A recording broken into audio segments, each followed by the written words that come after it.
Ooh. You guys are both in red. What's up, everybody? Hey! Oh my gosh, I'm so happy to see you guys. Favorite manifestors. Woo! Yes, it is Manifesting Money on Practical Magic. My name is Donna Vee. This is Tracy, Locke, and the incredible life coach, Kim Mazzella. How are you, ladies? Go ahead, Kim, take it away. I can feel you're chomping at the bit. I'm good. I'm really good. I'm feeling good. great. You know, it's interesting because it's been such a crazy week for America individually, and it's interesting because I've always said that I have a unique position in my life in that I was kind of raised by like one person on one side, one person on the other side who loved each other, right? And I learned how to be in the middle. And it's a tough time to be in the middle, right? Because a lot of people want you to pick a side, but I always choose the side of love. Like, that's my side. So, Ditto. so I feel like it's a tumultuous time, but we need light workers to really hold a space for hope and joy. And that if you're really sad tonight, please know that everything passes and it's not that important. And if you're really happy tonight, please know everything passes and it's not that important. But the most important thing is joy and love. Right. Joy and love. That is exactly right. I love that. Yeah. Joy. Yeah. You know what's really funny though, Kim? Love. I'm What? so happy to hear you say that, because when I don't take a side, people automatically think that I'm on the opposite side of them. Yeah. Yeah. And I've dealt with that my whole life. Yeah. And it's very frustrating because, you have these conversations, especially because of the times that we were in, and automatically people do not believe that you can be neutral or that you can be indifferent almost, And I had so many conversations with people in the salon, and they would try to bring me into the political conversation. And my way of saying it was, listen, if a tsunami happened on the other side of the world, 60 years ago, we couldn't find out about it because of the news or email or whatever, you wouldn't be sweating the tsunami. Now, all of a sudden, every problem in the entire world is our problem. Right. We need to solve it, and we have to solve it right now. And I think that's a lot of the reason why there's so much fear and anger in this world. And one of the things is, if you listen to Abraham Hicks a lot, they talk about things are getting better. If we could really understand that there's things that are going on in this world that are better and better. And I think it's a perfect time to talk about our topic because there's so much fear and so many people don't feel safe. And I've had more than one person call me saying they're terrified that they're going to lose all their money because of what's going on and that they're not going to be safe and there's going to be rioting in front of their house or whatever they believe. And I said, well, those thoughts are not helpful. And we've got to find a way to really remember where we stand and really remember who we are. And so I think that's why these conversations are so important, because it's really important to remember that there's such a bigger picture than the one that we're focused on. There's such a bigger picture, and that's the better picture to focus on. Agreed. Happy. All right. Well, today the thing that we said is we are safe, which is great. I think everyone just should feel that. And I love that as the title of the topic. And then we talk about shielding and we talk about pre-paving. So here's what I want you girls to do. I want you to give me a 101 synopsis of what shielding is and what paving is. So we can start from a level playing field so everybody knows what we're talking about. Okay. I always talk. You go, Donna. Okay. So layman's terms would be, I always use the analogy. There's two different ones. So shielding would be you picture yourself in a bubble of safety, and it would be as if you're able to put, it's funny. It's kind of like social distancing for your soul and your energy. Yeah. It is. It's like making sure and keeping people and their energy that would be affecting you at a greater distance, but you have to do it yourself. And I know that might be my ears, and I'm sorry. I'm hearing the echo. Yeah. Of course. Headphones. Of course. So it's like every week it's a crapshoot. As far as pre-paving goes, pre-paving to me is you're going to a restaurant with a friend and you've never been there and you're the only one that's never been there. So it's a good idea to read the menu before you get there. Kind of get yourself ready. So that this way when you get there, you're not the one that's causing the delay. So it's getting ready to be ready. And that's, for me, partly pre-paving on the side of I am not a trained life coach like Kim. Kim, now you can clear up all that mud for me. I know, it's great. So here's the thing. One of the things that I think is really important to understand is what A Course in Miracles says, and a lot of the things I say, is we come into the world and into our actions and our behavior based on a belief. And so, like in my course, so much of my time with you in the first couple of weeks is spent with going over what is it I believe. Because if we can understand that so much of the time we waste is because it's belief based. And if we could work on changing the belief rather than the outcome of the belief, which is what we see in our lives, that would create so much, make us more effective. So what do I mean? I mean that we believe we're unsafe. We believe we got to lock our doors. We believe that our stuff's going to get stolen. We believe that we're at the whims of the world, right? And the world makes it easy to believe that belief. You know, I'm not going to like put a sign in my house that says, you know, free for all. Like, we believe we're at the whims. We believe if we don't lock our door, we could be unsafe. And because the universe shows that's true, right? But if we could understand that the first thing that we need to change is the actual belief. If we really felt safe, if we really could step into safety, we could attract more of that, and then the world would reflect that. So when you put yourself in that bubble, if you're thinking, it's a very subtle thing, but if you're thinking, I've got to keep you out, you're actually wasting your time with the bubble. A better way to do the bubble is by taking your time to set your intentions and decide. My computer's going crazy, so I don't know if you hear it. No, you're fine. You're fine. Okay. So deciding, okay, so I'm going to put myself in the energy I want to be in, and I'm only going to track that energy. So I Okay, no, wait. I just want to clarify. This is pre-paving you're talking about, right? I'm talking about shielding. Shielding. Yeah. Okay. Yeah. They're Okay. both That's kind of the same thing, but I like to do both of them from a really different point of view. okay.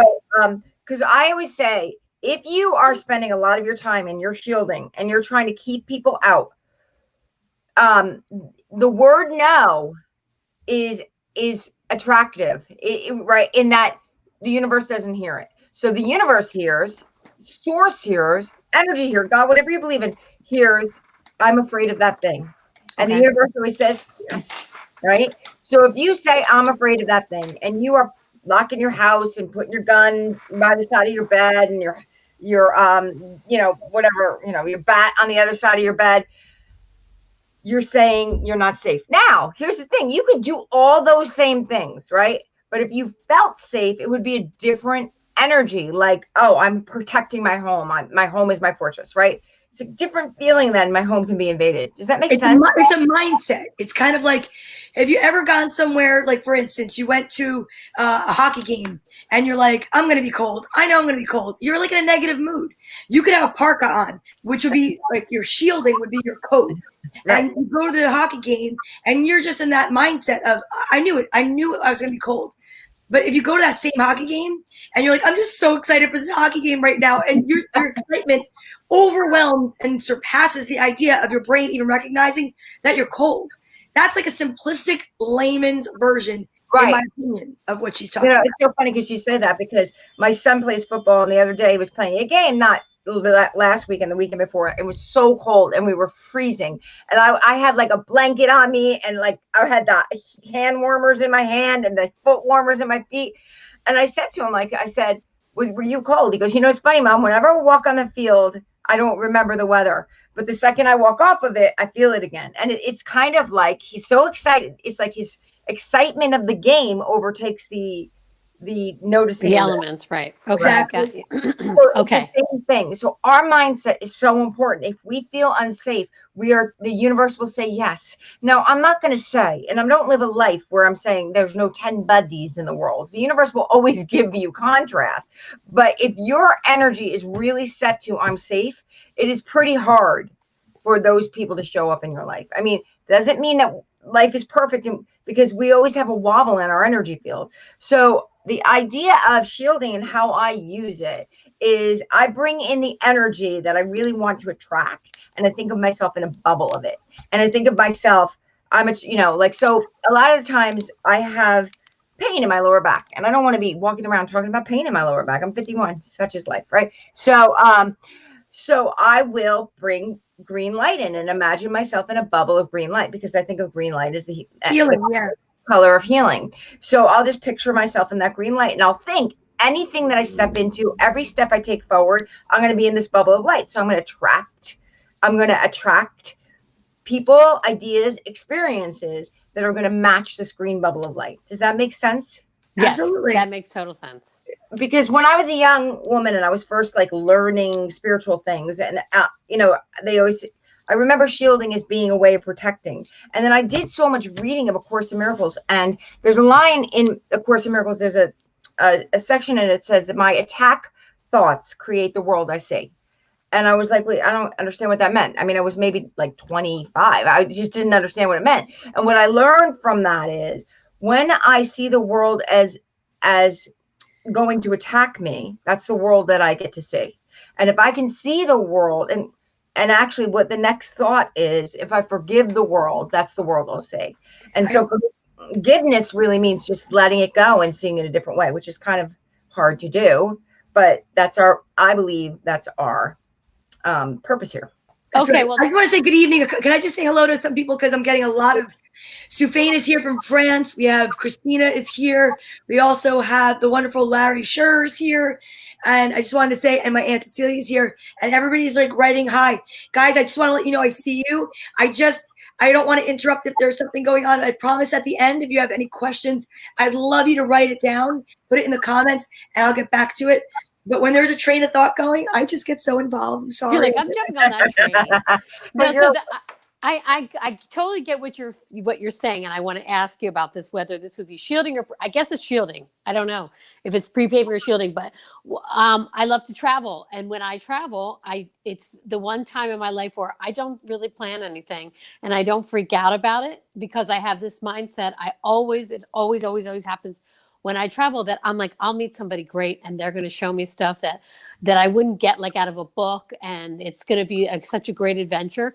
And I don't know why, but I always have that attitude when I travel, and it has never failed me. I've traveled in Europe by myself where I didn't speak the language, and I was completely like lost, and I wasn't ever worried. And it was like the craziest thing. And I'm thinking to myself, I really should be worried, but I'm not. I don't know why I'm not, but I'm not. And it was like so serendipitous. Someone would always show up and always like take me to the next thing that I had to, or they were going on the train that I was going on, and they were like, oh, I'm going on that same train, just follow me. And they spoke English. And I was like, this is so crazy. Wait, can I ask a question, Kim? Is that magnetizing or manifesting?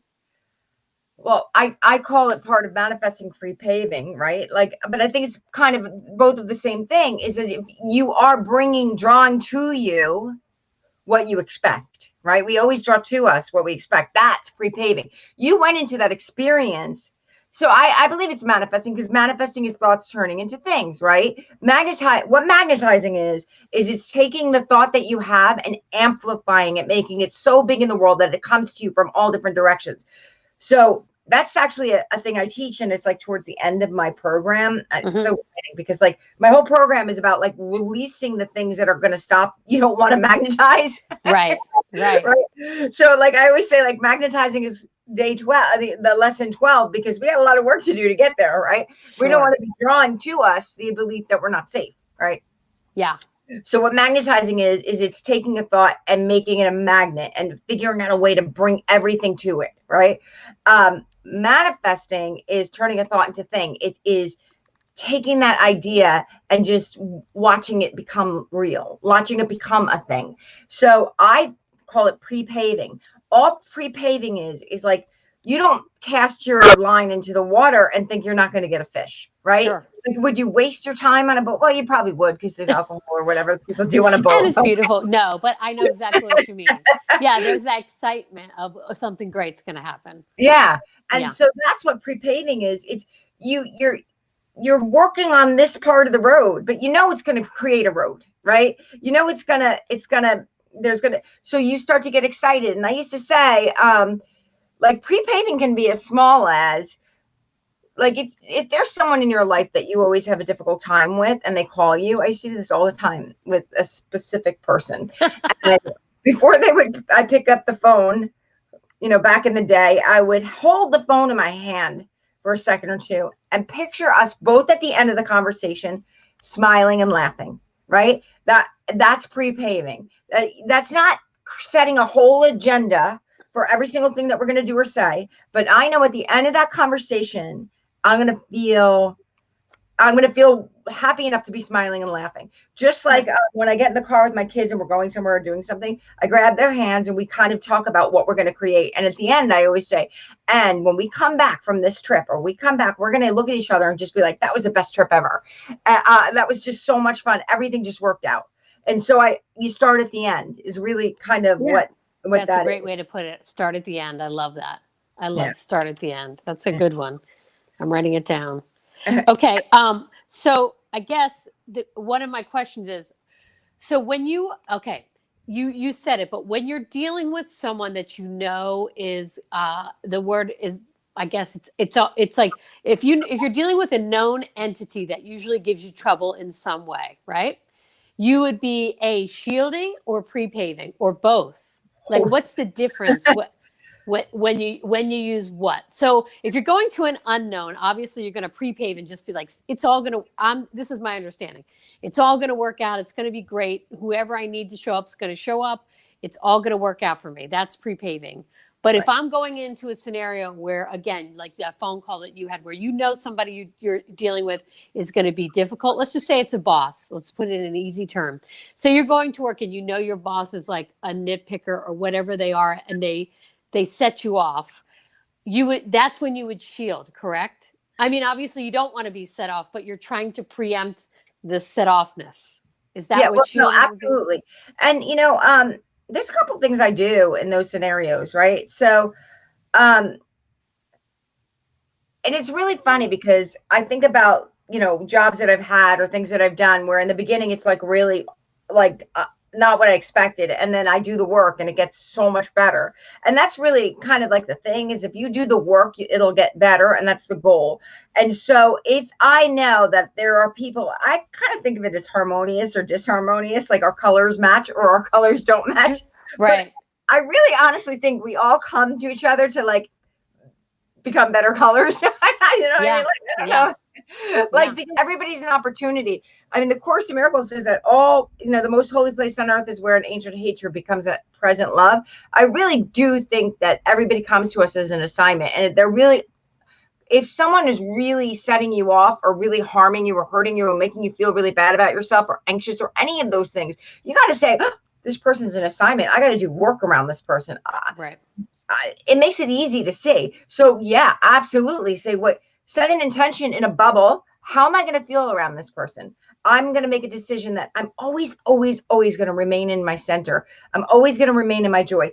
I will shield. Another way to shield is to put your hands together, feet together, and create a closed circuit so that you can't. So, I was always there's certain people I'm always a closed circuit around. Thankfully, you guys will never see me do this, but, So you're literally doing it when you're talking to them? So that's how you just keep it. But you don't do it like. Just so you know, you're a real pain in the ass. This is my signal for you. No, but I have a scenario that's happening right now, which is very interesting to me. And again, because we're doing this work, I've become much more aware of it. So it's someone that I was very friendly with, and I haven't seen in a very long time. And they have been commenting on stuff that I've been putting up on the internet in like a very bizarre way. In what I am interpreting it as negative. It has nothing to do with politics. This is just my everyday life. And I'm like, why is this and it's like a red flag that this person keeps putting provocative stuff up, comments about stuff that I'm putting up. And I'm like, wow, why is this setting me off? It's setting me off to the point of like, I don't want to talk to this person because they keep making these bizarre comments. And I'm like, should I just steer clear of it? Should I hit it head on? Should I shield? Should I pre-pave? Like, how do you know when to do the work? Donna, your hand is up. I see your hands. Just block them. Block them. No, but I mean, no. But it's a friend. So it's like, but these comments are just like bizarrely, they're striking me as very bizarre. And I'm like, why would this person and they keep saying it and I don't react. How do you know they're not hacked? Have you checked to see if it's actually them? Yeah, it's definitely them. Because they'll write a whole paragraph about something and then they'll put the that same comment in, and I'm like, why do they keep saying that? Why did you ask? Right. I get because I'm like, what is there to even ask? It's such a, if I can tell you off air what the comment is, but it's just such a bizarre comment that I'm like, part of me is like, I don't even want to acknowledge it because it's so, I don't know. I want to say. Okay, the first question I would ask you as a life coach is, let's start at the end. What do you want from this person? Like, ultimately, do you want to stay friends with this person? It would be nice, but it's not integral to my life. So no, I mean, I am the person that I like to have friends and I like to be on good terms with most people. I'm not a grudge holder or anything like that. I like, but no, I won't see this person a lot. So it's not a huge deal. But I guess what's bothering me is, do I say something or do I just go like, blow it off? Like they're not even worth your time. I have a great way to answer that. So the thing is that you want to ask yourself these questions. How important is this, right? That's the first question. And the second question is it bothering me because it's something in me that I've got to really look at? Because usually if something's bothering me, it's like the universe saying, look at this. Or is it bothering me because I'm not being authentic with this person? Or is it? So here's the thing that you do. You know what, universe, I don't know what to do. Make it so clear in the next exchange. If this happens again, make it so clear. Open every door that I should walk through and shut everyone that I shouldn't walk through. But in the meantime, I'm going to ask myself this. What is it that I'm going to learn from this? What am I supposed to learn from this? Is there a sign that I'm supposed to be getting from this? And just see what comes to your mind. Is there something I'm supposed to be learning? Because sometimes when things upset us that other people are doing, it's always about us, right? I always say in every relationship you meet yourself.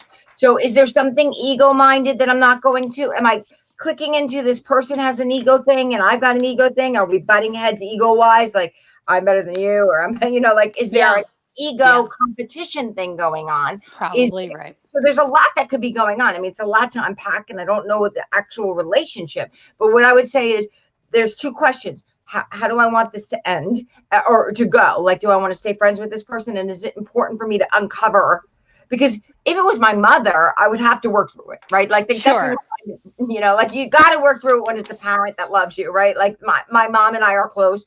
I'd have to work through it. But if it was like a person that I haven't seen in 20 years, I'd have to make the decision. But because it's bothering you, because it's triggering that energy in you, it's something you've got to look at. What is this telling me or teaching me? Right. And then you ask the universe, am I supposed to go to this person and learn this lesson? Or am I supposed to learn it on my own? What do you want to say, Donna? I know. Well, she answered her own question when she said it's not even worth my time. Right. You answered your own question. No, I know it's not even bothering her. It's not even worth my time via the person, but I'm saying to myself, because we're doing this work, why does that comment bother me so much? So it should be a throwaway. It should be a, wait, let me explain what I mean by that. You said it's not even worth my time, but you're giving it time. Right. So this person is provoking something, like Kim's saying, but the statement you made clearly, without even like expanding it, is not worth my time. If it was a magic 8-ball and you shook it up and you looked at it, it says, this is not worth my time. Right. So, but you're giving it time. Right. So time is precious. You can't get it back. So like, I'm just echoing what Kim is saying. Listen to what you said and then put in her guru words. Like, what is it evoking in you? I think the thing is there's an opportunity for you to learn something about yourself in this. I would do like a writing exercise. What am I learning from this? What is it triggering inside of me? What am I not listening to? Where do I need healing? Really, honestly, there's something in you that you're giving an opportunity to heal. And it may not be a straightforward exchange. Like they said this, so it's this. It might be like, I'm feeling not good enough, or I'm feeling like, right. Like a lot of the time, I mean, I've had people email me, who do you think you are giving advice? And I'm like, if I have yet to ever give anybody advice on what to do. I give suggestions on what I've learned and I teach people law. That's it. Right. Right. But why am I defending myself? Right. Like, well, that's exactly it, Kim. It's like, why am I defending myself and why am I offended? Where do I need to I guess it's because it's just very, It's very strange. It's And very then the strange. next question is this: when you say, "Why am I defending myself?" Where haven't I stepped into my power? I was going to say also, maybe it's a question of boundaries and needing, which is exactly what we're talking about. Bubbles and pre-paving are all boundaries. Right. And it's like, why not feel worthy of a boundary? Yeah, because I guess, all right, I'm going to get into it a little closer. This person I haven't seen them in years, but we were close friends, and we're all goofballs. Like when we're not doing this, when we're doing other things, it was like a relationship like I have with you, Donna, where like a complete goofball together. We were completely goofy and crazy and did all kinds of things. And then starts comments of like, are you going to keep dressing up like a clown? Are you going to keep doing goofy stuff? And I was like, what? First of all, I'm a comedian, A. B, coming from you, you're as big of a goofball as I am. Since when are you not a goofball? And just keep saying these weird comments about clown and fool and crazy. And I'm like, where is this coming from? So for you, I would say it's a matter of owning that you're a multidimensional person and that you can explore more than one thing. You can explore comedy and you can explore your spiritual side as well. And that doesn't it doesn't change who you are, actually. It doesn't even say anything about your ability to be funny or the other things you do. And I think maybe there's part of you that feels like you haven't gotten the standing to be on this show because you're doing that show, even though you totally do. But this is about your step in what I said before, you're stepping into your power. Right.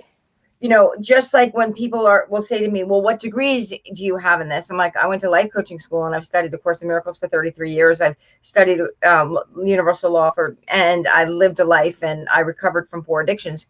That's it. Right. Like I don't have the PhD, but I have the life experience and I don't really care. And if you need me to have the PhD, then this is not the show for you. Right. Like I'm not the coach for you.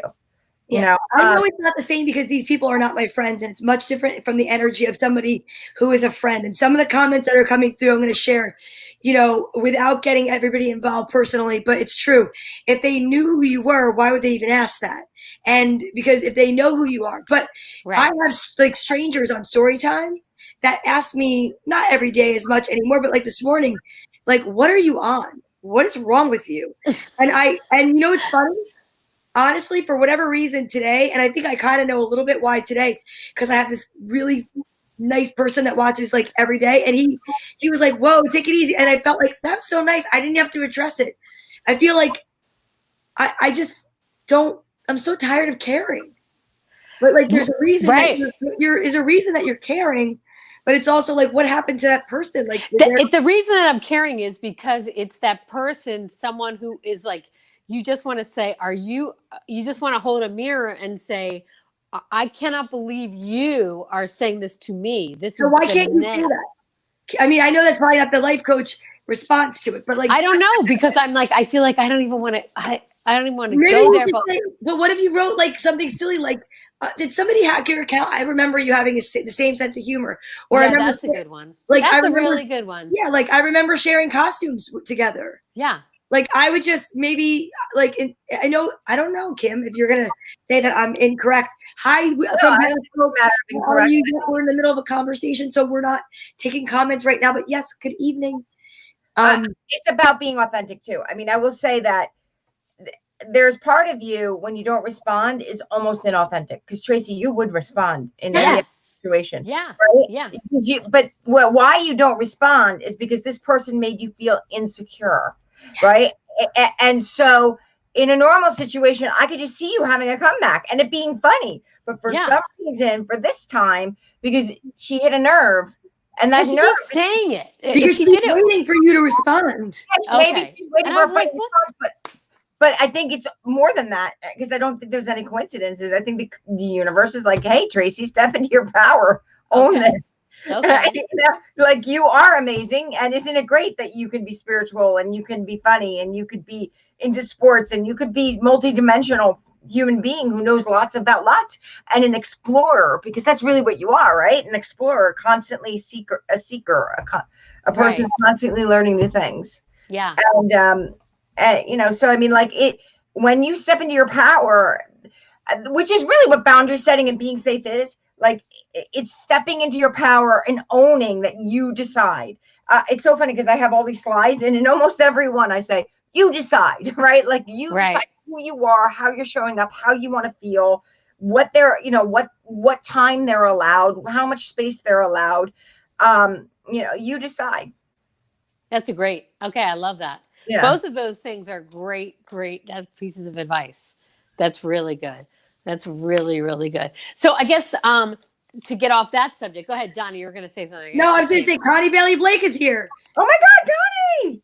All right, so we have some people coming in. I want to take that moment to say hello and acknowledge. Suzanne Stein is here. Hey, Suzanne Stein. Frank Simon is here. Oh, Frank. We said hello to the other people that are here. I just wanted to give them a little shout out, a little momentary. Hi, y'all, says Connie. Oh, that's so good. That's so good. Awesome. Well, I love this conversation, and I guess as far as practical magic, we're going to get into the practicality of it. So, how do you prep yourself to do these things, Kim and Donna? Where do you go? How do you start? Where do you start? I guess that's the best question.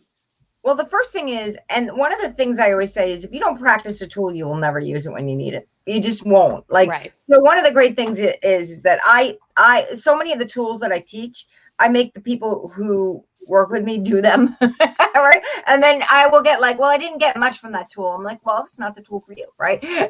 But you practice for a week or two. So what I would say to anybody watching is, every time you go into a new room or a bubble or a segment, right? Like let's say a segment, say, oh, let me put a bubble on. I'm going to create the energy I want to create. So I like colors because I do believe colors create an energy. And so it's just easier to see the world in colors. I see people in colors. So I'll always go like, I'm going to be green right now, or I'm going to be red. I'm going to be really independent and strong, or I'm going to be yellow. I'm going to be confident, right? Or I'm going to be, if I need to be creative, I might surround myself in an orange bubble, not too much orange and not too much red, because I feel like we don't want to be, like that makes us anxious. Right. But a lot of times if I want to calm down, I might do sky. What would purple? Yeah, purple's very good for calming too.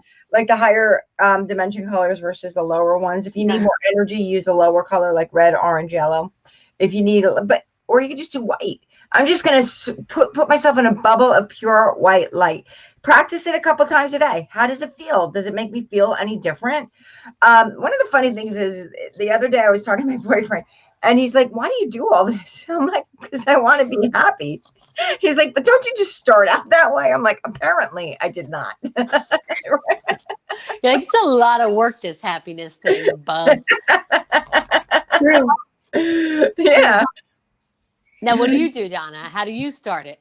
Well, like I know for me, like Saturday, I had a show, and I had, without getting involved in the exact, no, I don't want to get involved in the exact. I had a rough week, and and it just seems like those are my test weeks. I feel like it's incredible because from performing comedy, I'm sure Kim, for yourself going into having to deal with a client as a life coach. You don't have a great day every day.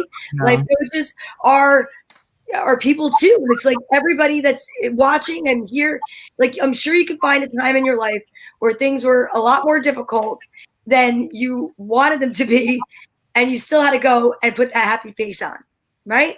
And so for me, I mean, I practice a lot of what I talk about with music. Music is huge for me. And I have a 4-song playlist that for me, when I know I'm going to perform, I'll play it, I'll listen to it, and it sets me in a better mind space. And then also it just, it's funny because Frank just said, what does it mean? Because in audio is a big factor for me. Certain voices irritate me. Oh, sorry. I read that too quick. We'll get back to that. And like, I made a comment to you, Tracy, and I'll repeat it tonight. I felt like I went into my show Saturday with a can of black paint.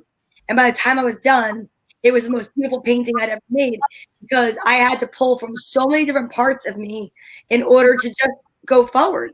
And I really do. It's weird because, I believe I'm an empath. Like empathically, I take on a lot of energy, and I don't know what your thoughts on that is, Kim, but you can answer that in a second. But I am very affected by the energy of others because I do go into rooms most times, more times than not, and I'll forget my bubble at home. And and I go in because I just assume it's going to be great. And then you walk into the room and it's like, where's the waitress? Can I get a drink? I have to do this. I have to do that.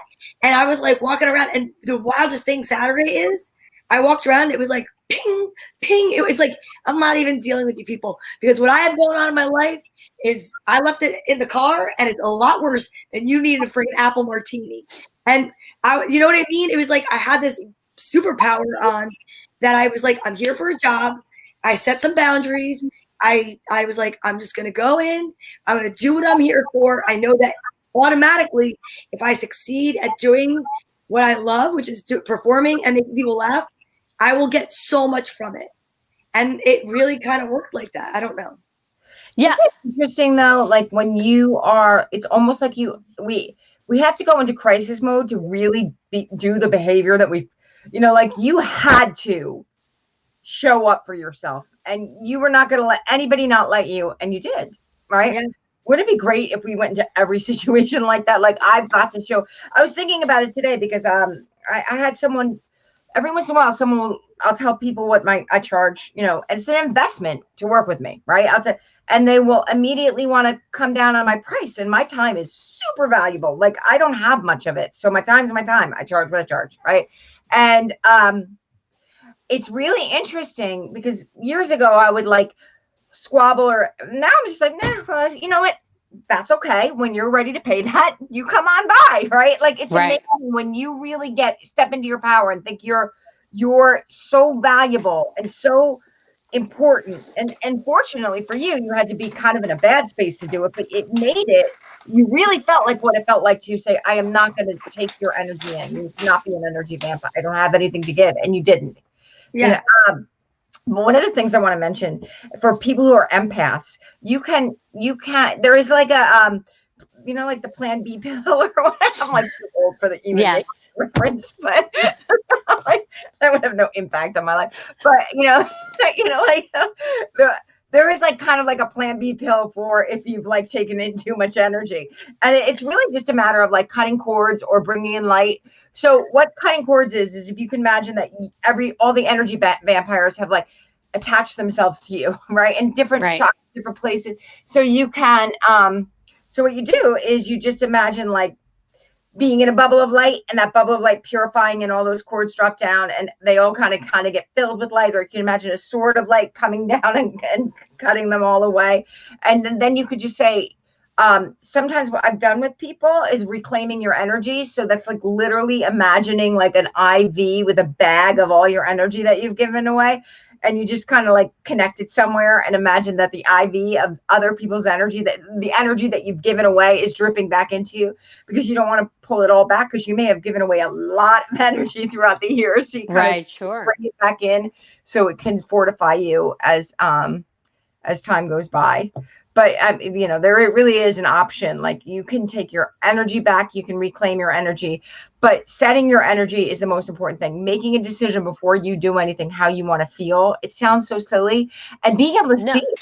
It makes such a difference. It doesn't sound silly at all. It sounds totally sane, actually, to me. And it sounds very practical, like something that you could actually do.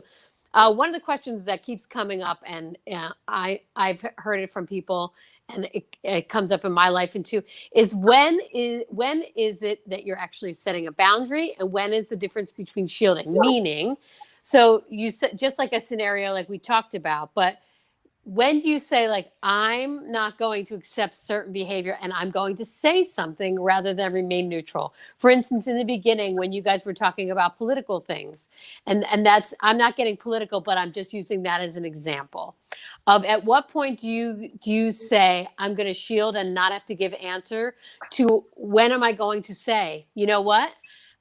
This is why I'm not doing X. I don't know if my question is clear, where what's the difference between shielding and boundary? I guess is my question. So it's always different, but you'll know. Here's the thing: is that a defense is a form of attack. right? Okay. So if you feel like you need to defend yourself, right? If you feel that, that's just look at that, right? So a defense is saying, I'm buying into what you're saying on some level. I'm afraid, so I'm going to come at you. And honestly, I say it all the time, but if somebody said to me, you know, my blonde hair was like the weirdest color blonde, if you look at my head, I don't have any blonde. Well, I mean, they're all gray, but like, you know, there's no blonde. So I wouldn't be like, I wouldn't argue that, you know, comment. I would just move on, right? There'd be no need for me to argue because there'd be something with your eyes. I wouldn't even feel angry about it. I just feel like, wow, you really need to get your glasses checked, but your eyes checked. But if you said something and I felt like I bought into it, it's such a, you know, believe it or not, these are all like little strange blessings because they offer you an opportunity to heal, right?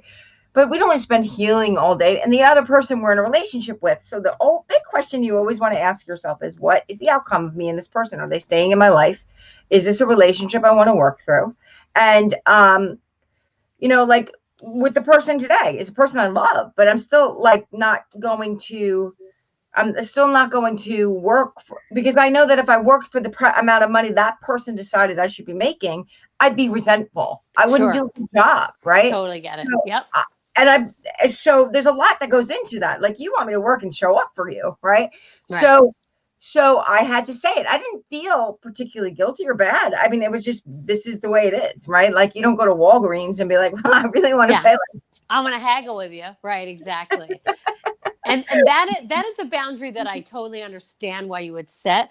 I'm asking you, so if we use the political stuff that was happening in the beginning, right? Let's just use that as an example, because I think that is what I mean. Maybe it makes more sense. So if someone keeps badgering about why I don't say anything, and then I finally say, you know what, this is my belief, and this is, and I'm going to stand by it. Because that's what I believe in. Why do I have to hide it from everybody? Why do I have to hide what I believe? Do you know what I'm saying? Why is it an insult to say something? Well, because I think that there's been an unearthing of this whole thing where we're supposed to expose ourselves. I'm not going to tell you my weight either. So that's my joke. In my salon, and you know this, I've said this for years. We've known each other longer than this election. And when people have tried to bring up politics in the salon, even prior to, my answer is there's 3 things I don't discuss: politics, my age, and my weight. Because if I told you my age, you wouldn't believe me. And so I just feel that, like, depending on where you're from, how you were raised, and the way I was raised. Right, but I'm not talking about political. I'm just using that as an example. I thought you made it sound like it was pretty specific about politics. Yeah, no, I'm not saying it's political. I'm trying to use it as an example. So say if, I don't even know what else to use. What is it? Sexuality. No, wouldn't be anything like that. I'm trying to make it like something innocuous. So it's like, I really believe red apples are a healing property. And I put out that I talk about red apples, and people start to come at you about the red apples, but it's really what you believe. And you don't give a crap what they think. Do you see what I'm saying? I don't know if I'm making sense. It's like, you wouldn't defend it, but why do you have to be the good guy all the time and just sit there and be like, go ahead, pile on why you hate red apples? Because it doesn't matter to me what your opinion is. I know how I feel about the red apples. So do you feel like you should engage in the fight with someone complaining about something that you love? I guess I do. Yeah. I guess it's to the point of, like, at what point does it become a boundary? And then at what point does it become shielding and pre-paving? And like, I don't know if I'm making myself clear, but it's like, these things are so interesting. And they're almost like weapons. Like, they're not weapons, but when do you use them? When do you know when? I don't know. I'm going to tell you my answer to that, because I have one. I truly do believe that the goal is for me to stay above content. That's my goal in life. So if I think that my goal is staying above content, is my engaging with you going to allow me to stay above content, right? So I have this emotional scale. Okay. If I don't engage with you, am I going to drop down? Like, drop down? Because do I feel like the urge, like, I'm going to be honest with you, I really don't ever feel like it's necessary to engage. But if you can engage, and that could be joyful or fun for you, or because we are supposed to stand up for things and believe in ourselves and have causes and stand for things. But the bigger piece, I think, is we are supposed to live our lives letting go of the good opinion of others. So I honestly don't feel like, unless you're my partner, my sister, my mother, my lover, my whatever, someone who's in my daily life or someone I want to keep in my close existence, I ever have a reason to really stand up for it. Like, if you don't like it, move on. There's another page, right? You know, the comment that I want to put up is this, because Dawn says, I understand Tracy Locke. It's like someone is baiting you. Yeah, well, I think you are yes. talking about politics right now. I'm not, though. I'm not talking about politics, actually. Okay. I'm not. I don't give a shit what anybody thinks about my politics, because, you know, I believe in what I believe. They believe in what they believe, and that's totally fine.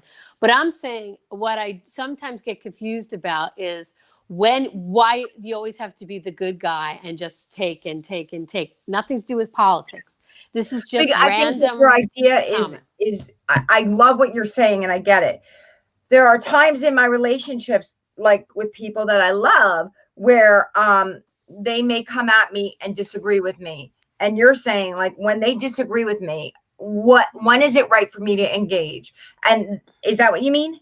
Yeah, like when is it okay to engage with someone and be like, look, this is what I believe in. It's okay to be your authentic self. Right. As long as you're not trying to explain why it's okay to be your authentic self. Does that make any sense?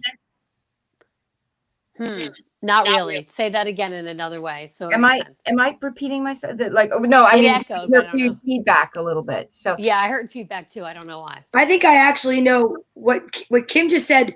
It's not okay to have to explain why you're being your authentic self. Is that what you just said, Kim? Yes, it's important to be authentic. And if being authentic is expressing yourself, it's absolutely important. Because remember, I've had like experiences in my life where I just got quieter and quieter and quieter and almost became someone else because I didn't want to have to stand up for who I was. So in my relationships, if I can't be my authentic self, I have to figure out how to step into my strength and be my authentic self. So there are times, and this is why I'm divorced, really. I mean, my ex-husband's a great guy, but what happened was I was not using my voice in that relationship because my voice always created a kind of like a dis-ease, right? So I think that there are times, like, you're always supposed to be your authentic self. You're always supposed to show up in your truth and stand in your truth, but you don't have to explain your authentic self.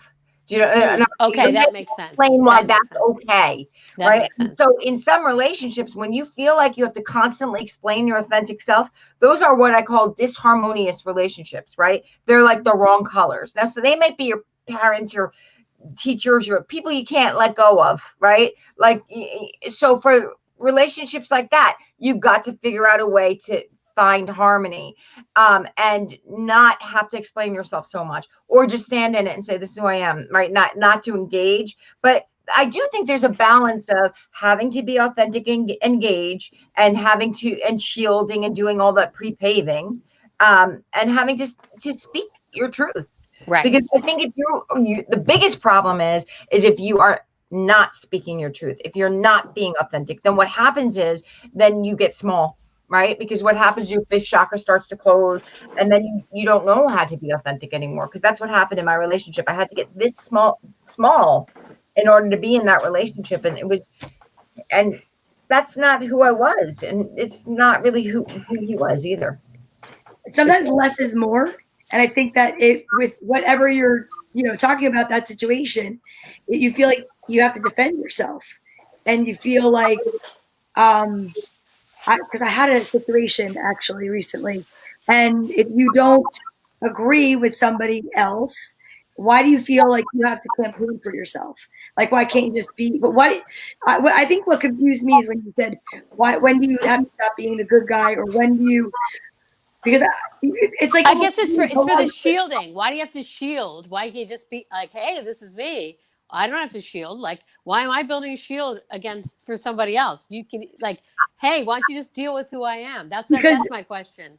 Okay, It's so like, a shield is not putting up like so that you're not being like sugaring yourself up so that everybody can accept you. A shield is to protect yourself for the people that technically you want to not absorb their negative energy.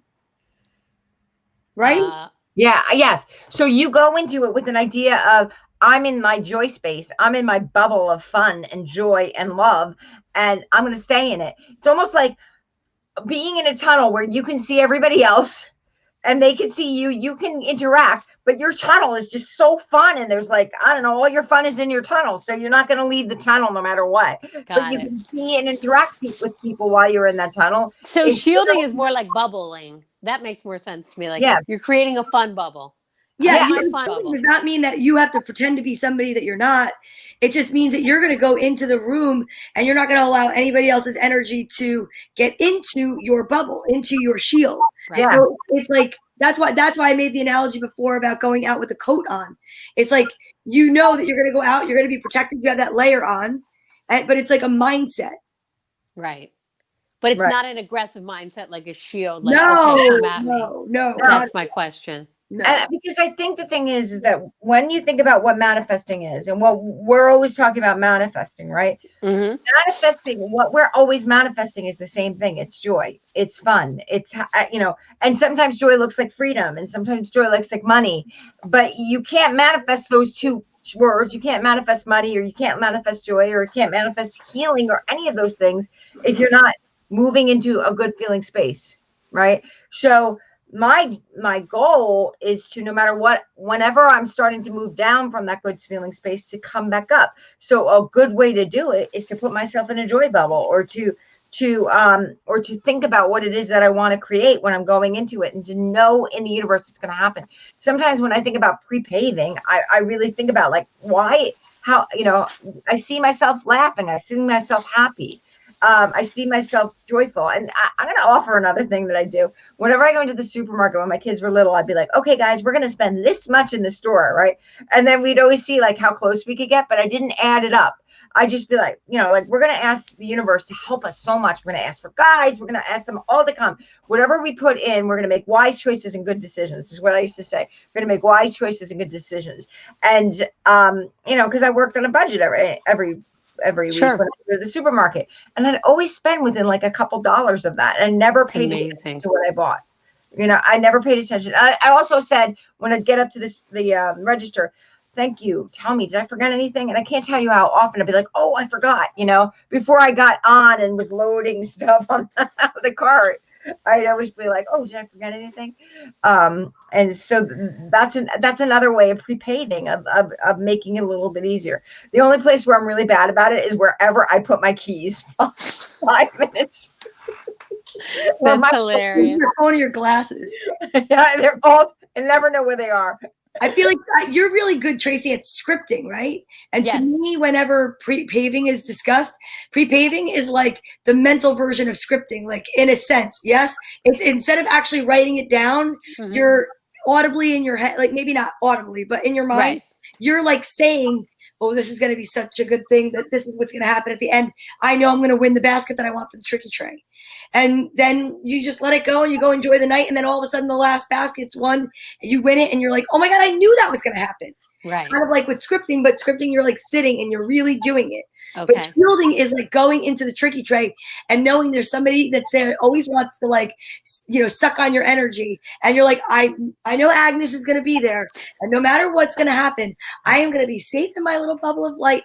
Like, I think those are the different ways of going into that same tricky tray. Right. Okay. That makes sense. That totally makes sense to me. So is there any other thing? Because these hours just fly by. It's so crazy. Is there any other specific thing and really practical thing that you would say to do, as far as, so we're thinking about colors in the bubble. We're thinking about all these different things. Any other tricks like that? Because I think those are great. So tricks, not the right word. I always would, in order to shield your energy, there's so many different things that you could do, especially when it comes to pre-paving and scripting. But another great one, and I pretty much use it all the time, is if you want to pre-pave, A good way to do it is to before the 3 good feeling thoughts before you would get out of bed in the morning. I always say start your day with the decision that you're going to feel good, and when you go to bed at night, you can even say, help me wake up in the morning feeling good, help me I have pleasant dreams. Like, prepave your dreams. Like, I don't know, I'm old, so I go through this thing at night every night. You are not old. Will you Stop stop? saying that. I know. My No, God, you're going to give I'm people in a I'm in complex. that stage of life where I no longer sleep. Let me say that. Right? Oh, okay. I got that. Yeah, where like I wake up and I'm a 7,000 degrees, and then I'm like, I'm just like, so no, I'm not old, but what I am is so I'll go to sleep, and before I go to bed, I'm like, help me have a wonderful night's sleep. I'm gonna sleep so well. I'm gonna be so relaxed. And if I wake up, I'm gonna fall right back to sleep. Thank you. And when I wake up, no matter how little sleep or how much sleep I got, I feel refreshed and renewed. And I do. I'm gonna wake up and I'm gonna feel refreshed and renewed. I'm gonna have I'm gonna be excited about the day. I'm gonna be so happy about the day. And then when I wake up in the morning, I'll kind of, if I have anything like on my plate that I want to go well, I might have an image of it working out while I'm still in bed. And the other thing I do is I have 3 good feeling thoughts. So I always try to think of good feeling things before I get out of bed. So like I'll say, I love coffee. So like, I can't wait to have some coffee. Or, like the weeks that I have my dog with me, because I share a dog, I'm like, oh, I have the dog today, because that's always makes me feel good. Or I have the kids. Oh, I have the kids. I have them. I like that they were third. That is my favorite part of that whole equation. That is awesome. The kids come after the dog. Kids are like, Hello, poor kids. Take the kids, but leave the dog. Whatever it is that makes me happy for the day, and I'll try to think that. And so that's another way of pre-paving. Okay, that's awesome. Donna, do you have any things that you specifically do, that practical things people can take home and utilize? I do. I actually use smudge spray, which I don't know if you I love that smudge spray. That's my favorite. From In Spirit Studios. I got this in Delaware. The first time was at a retreat, but it was created by somebody who loves the sage, because we know sage cleans and cleanses the air and the energy around us, and lighting candles. I just like to really create a space that makes me feel, comfortable and safe. But I love the sage, and it's awesome. And then I also do the angel cards, and I do that for myself, not just for when we're on, and I have them too. Oh, Frank says, LOL, my ex took the kids. I have the job. Lucky. It's so, I mean, I don't know. I don't know. And then sometimes I try to avoid being on social media. Yep. And I just avoid certain people. You're like, ew. You know what? Because I love everybody and I want to be there for everybody. But then some people, you just know, there's no boundaries. And it's like, if I've tried to shield, I've tried to pre-pave. You know what you just got to do? You got to take a different road, because sometimes the pavement is not going to work. Sometimes you just need to pave right over people. That's what we're trying to say, ladies and gentlemen. That's what we're trying to say. Imagine my train, and the people you don't like, you can just pave over. We are in Jersey, ladies and gentlemen. Yeah, pave right over bottom them. of the pavement. That's it. Bada bing. Bada boom. All right, you're getting those cards out, Donna Vee. All right. Let's have it, baby. Ladies Let's have it. All and right. ladies and gentlemen on Lordies the and virtuals. One of you guys tell me when to stop. Okay, I'm gonna go. I'm feeling good tonight. I have a lot of energy. Here we go. And stop. Okay. I was saying your name over and over in my mind. Oh my God. Here we go. Serenity. Serenity now. Serenity now. Serenity now, ladies and gentlemen. That's a good one, considering what you talked about. Yes. And the bottom card. Freedom. Ooh. Goodbye. It is. You know what? She's not even wearing a clown suit. She's wearing nothing. Hey now, naked. Wait till I get that naked, ladies and gentlemen. Then you're really gonna love it. You're perfect the way you are. I love your silliness, and anybody. No. And that's the thing, is because I do know that that's who I am, and it was just a surprise. That's all. That's it's just all. How do you handle a weird left-handed bam We talked Compliment? about it. I It's call not a them compliment. compliments. It's a weird, like, from Yeah. someone that that you're like, this is the goofball that I've been for 100 years. I don't even understand where this is coming from. It's not like I'm a librarian, so that's what we're talking about. But anyway, Kim, Judgment. no Yeah. judgment. Go ahead, Kim. Let's do The this. cards got dropped so they could be reshuffled. Is that what happened? Yeah. And stop. Oh, go over. Over. Okay. First one. Children. Oh my God, again. Kim, if you don't want them, just send them to No, me. but the funny thing is she put her children last, and the universe was like, I will put them first. Oh, point Just so taken. you know, I spent my whole entire weekend at writing a college essay and sending out applications. So I do put them first. You're like, so I'm sick of my I'm children. defending Is what I'm myself trying to with say. it. You Okay, ready for the underneath card? Emerging. Merging. Oh, That's interesting. I love that. I love that too. All right, let's see. Okay. Go Donna. Yeah. Power. Or She's got the power. I could use that. And forgiveness. oh my gosh. Oh, That's a good pretty one. perfect. That's pretty interesting. perfect. Yeah, that's That's very awesome. interesting. We had a request for the card number 2 and the card number 6. Those are the last we're taking for requests. 1, 2. We've got blessings for number 2. Oh, that's a good That's one. a beautiful card. 3, 4, 5, and 6. Support. Support. Those are good. We all could use a little support. That's awesome. Oh my God, ladies. Of course, it was always amazing. It goes too fast. I'm lobbying that we're going to do a show for 2 hours because I still have a million. I think we should. We're going to do the Manifesting Monday Marathon, ladies and gentlemen. No, but thank you guys all so much for tuning in. Donna, where was everybody tuning in? And thank them again. Thank you guys if you're here from Facebook or if you're here from Periscope or YouTube. If it's your first time here or if it's not and you've been here every week, thank you so much. We really appreciate it. Blessings to everybody and namaste. Namaste. We'll see you next Monday. See you later.